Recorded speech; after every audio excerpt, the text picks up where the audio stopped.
आज की इस क्लास में हम लोग क्लास 11th के एक टॉपिक ट्राइंगल लॉ ऑफ एक्टाइडेशन को डिस्कस करेंगे, जो कि motion in a plane chapter से लिया गया है। तो पहले हम देखेंगे इसका स्टेटमेंट क्या है। ट्राइंगल लॉ ऑफ एक्टाइडेशन तभी यूज करते हैं जब हमें दो वेक्टर क्वांटिटीज गिवन हो। ओके, इसका स्टेटमेंट है, if it states that if two vector are represented in magnitude and direction by two sides of triangle taken in same order, then the resultant is represented by third side of triangle taken in opposite order। ये था इसका statement. इसको one by one हम लोग diagram के through explain करेंगे।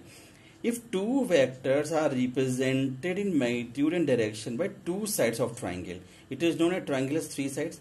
जैसे कि हमने यहाँ पर हम ट्राइंगल ले रहे हैं ओ ए बी, ये लाइन हम बाद में लेंगे, परपेंडिकुलर प्रूफ करने के लिए हमने ड्रॉ किया। जो मेन हमारा ट्राइंगल है ओ ए बी ट्राइंगल है, जिसमें ओ ए बी ट्राइंगल में हमने दो साइड ली, ओ ए और A B. O A represent vector P and A B represent vector Q. O A represent vector P and A B represent vector Q. Okay, तो you can see that this head represent towards point A, this is point vector P, and from A to B arrow is in the direction of B which is vector Q. Okay, तो ये same order है। जहां पर head खत्म हुआ है पहले vector का, वहीं से दूसरे वेक्टर की टेल शुरू हो गई है। ओके, तो जो थर्ड साइड है, third side means O B side, it will represent resultant or you can say addition of two vector P and Q, but the direction is from O to P.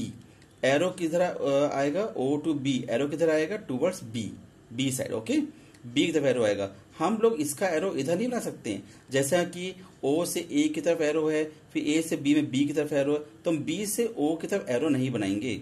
हम लोग बनाएंगे इसको opposite order में, यानी कि जो हमारा ये ओ से ए से बी जा रहा है, तो ये नहीं, हम बी टू ओ नहीं करेंगे, हम बनाएंगे ओ टू बी, राइट। तो O to B direction is opposite to direction of O to A and then A to B. जैसे कि ये हमारी डायरेक्शन कौन सी है, अगर हम ओ ए और ए बी ज्वाइन करें तो ये डायरेक्शन कौन सी होगी, एंटी क्लॉकवाइज, और ओ से बी की तरफ जाएंगे तो डायरेक्शन कौन सी होगी, क्लॉकवाइज। तो हो गया ना अपोजिट ऑर्डर। तो ये हम देखेंगे ओ ए और ओ ए बी ये एक डायरेक्शन में, जबकि रिजल्टेंट आर इनके ऑपोजिट डायरेक्शन में है। ठीक है, तो यहाँ आर वेक्टर जो होगा रिजल्टेंट शो करेगा ऑफ पी एंड क्यू, और you can say this is vector addition, R will be equal to vector P plus vector Q, right. अच्छा, अब दूसरी चीज बात आती है एंगल की। दूसरी बात आती है एंगल की। हम लोग एंगल यहाँ कौन सा मेजर करेंगे भाई, आप लोग तो कह सकते थे हम एंगल ओ ए और ए बी के बीच में अंदर वाला लें। ये एंगल क्यों नहीं लिया गया, बाहर क्यों लिया गया? तो ये एंगल ध्यान रखेंगे, कब बाहर का लेते कब अंदर लेते हैं। अगर एक वेक्टर का हेड और दूसरे वेक्टर की टेल ज्वाइन हो रही है एक पॉइंट पर, तो एंगल बाहर का लिया जाएगा।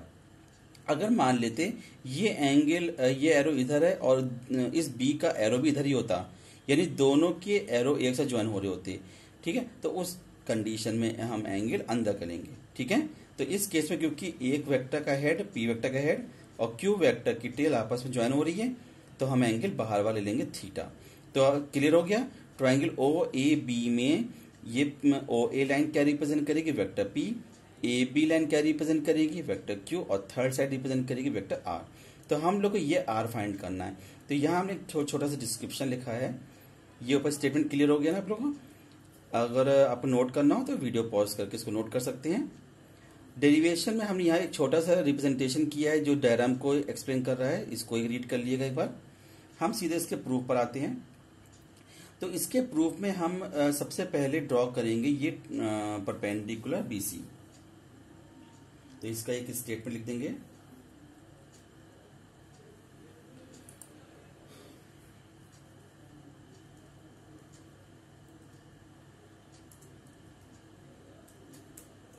ड्रॉ, ये परपेंडिकुलर को हम नेम करेंगे। ये परपेंडिकुलर हमने नेम किया है एज अ बीसी। यहाँ थोड़ा कलर हम चेंज कर दें, नहीं तो ब्राइट कलर शायद शो ना हो। Draw BC perpendicular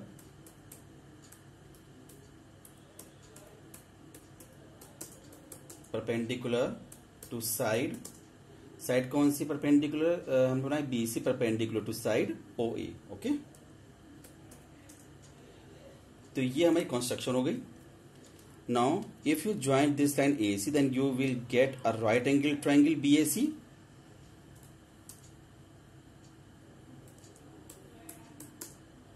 From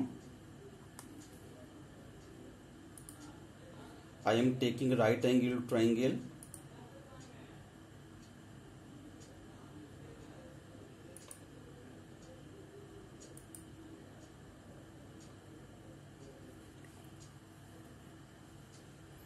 I am taking triangle ACB.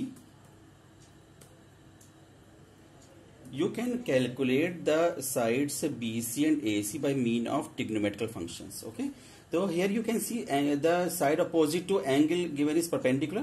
तो BC is perpendicular. तो BC upon Q क्या होगा? BC upon Q will be sin theta. Sin theta form होता है ना perpendicular upon base. तो here sin theta equals BC upon Q.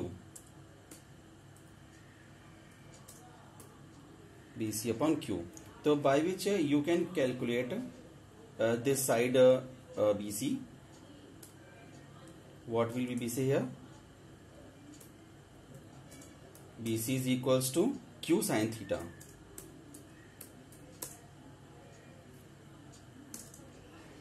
Now this is equation number 1.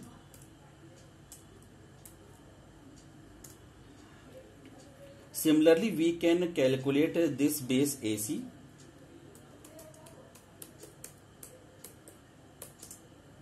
Similarly, I am calculating its base AC. It will be equals to how much it will be? You can apply the cosine function. Cos theta is base upon hypotenuse. The base will be equals to Q cos theta, right?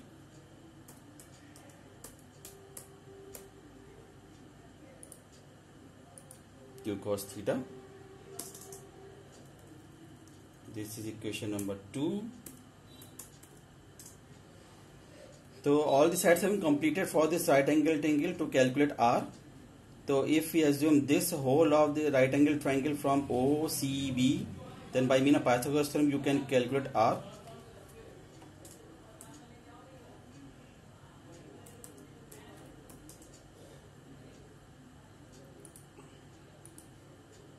From triangle OCB,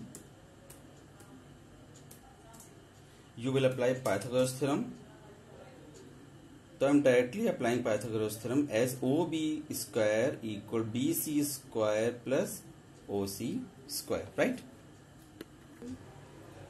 Then you can put the values of OB equals BC and OC. ठीक है?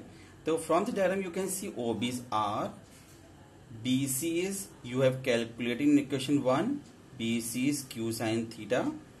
You will put a Q sin theta here, square यहाँ square लगा देंगे plus OC whole square. OC की value हमने यहाँ पर OC में से AC पार्ट तो यहीं से निकाला था, Q cos थीटा यहाँ पुट कर देंगे तो whole equation OC whole line OC क्या बन जाएगी? P plus Q cos theta. Substitute here. Now you will open this bracket. R square, this will be Q square sin square theta, and you will apply the relation A plus B whole square here. A plus B whole square here. What is A plus B whole square? It is known to you. This will be A square plus B square plus 2AB, right? So you will apply the same result here. Then what will you get? Then you can open the brackets. R square will remain R square, equal जगह equal रहेगा, Q sin theta whole square बन जाएगा, Q square sin square theta, plus की जगह plus P plus Q cos से जैसे मैंने बताया A plus B whole square लगाएंगे तो ये हो जाएगा P square plus B square means Q cos theta whole square यानी Q square cos square theta और plus 2AB means 2 into P into Q cos theta. Then what will you do here? What will you do here? So R square will remain as R square. This R square will remain as R square here.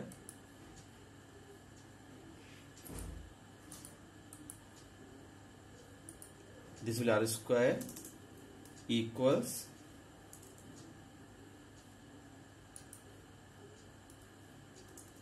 अब यहाँ हम देखें तो इस working में P square तो same ही रहेगा, ये पी स्क्वायर में कोई चेंज नहीं क्योंकि सभी पॉजिटिव टर्म है, तो हम लोग एज इट इज इसको यहाँ पर नोट कर देंगे P square, then positive sign. अब हम इन टर्म्स को अगर देखिए क्यू साइन थीटा, ये sorry Q square sine square theta और Q square cos square theta, तो here you can see that you can take Q square common, then sin square theta plus cos square theta will be 1 and what will be left behind only, that will be q square. Is it clear?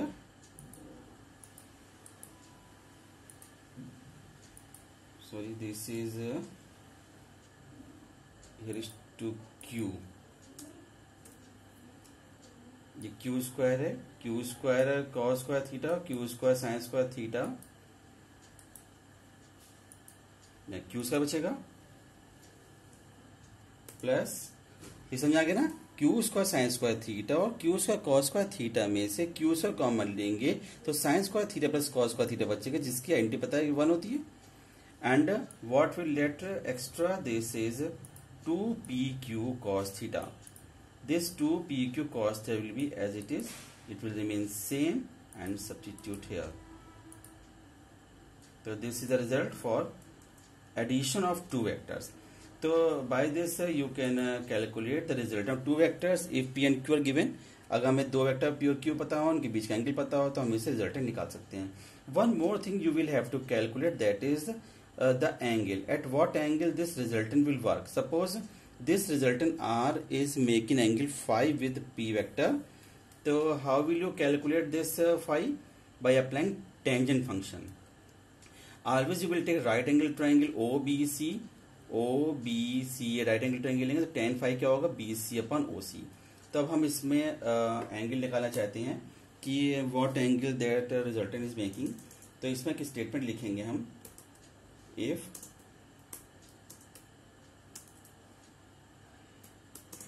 the resultant is making an angle phi with p, अगर मैं zoom कर लूँ, result है making angle phi with p, then we will apply tan function, then tan phi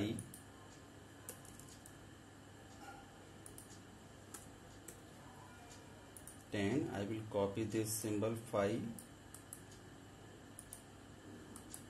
symbol जो ध्यान रखेंगे, जो diagram mark करें उसी हिसाब से सिंबल होनी चाहिए।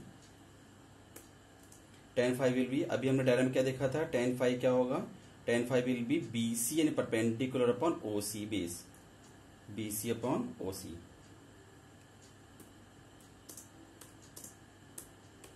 Right. Then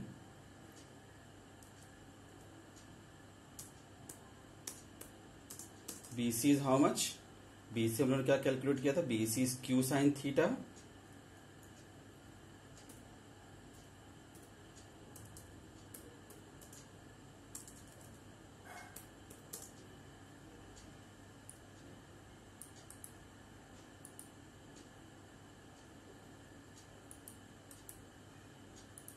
Q sine theta upon what was OC, OC तो देखा था ना, ये पार्ट्स का सम था, P plus AC, AC is Q cos theta, तो P plus Q cos theta.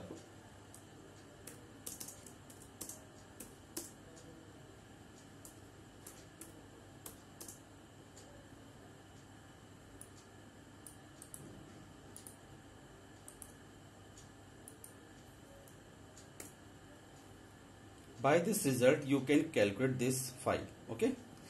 तो ये हमारा ट्रायंगल लॉ ऑफ एक्टाइडेशन था, और इसी बेस पर अब समझ सकते हैं कि अगर हम लोग को दो वेक्टर दिए गए हैं P और Q, उनके बीच का एंगल पता हो, तो हम लोग इस रिजल्ट से ये प्रूफ कर सकते हैं या ये कैलकुलेशन कर सकते हैं कि इसका रिजल्टेंट क्या होगा और किस एंगल पर काम करेगा। तो इस तरह के आप ये वीडियो देखते रहिए, और अगर आप नए हो इस चैनल पर तो मेरे चैनल को लाइक करें, सब्सक्राइब करें एंड शेयर करें, और नेक्स्ट वीडियो के लिए आप बेल आइकन जरूर प्रेस कर दें, जिससे आपको नोटिफिकेशन मिलते रहें। मेरा नेक्स्ट वीडियो होगा parallelogram law of vector addition का। और इससे वीडियो से रिलेटेड कोई भी प्रॉब्लम हो या कोई चीज़ समझ ना आई तो कमेंट बॉक्स में लिखकर भेज सकते हैं। Thank you.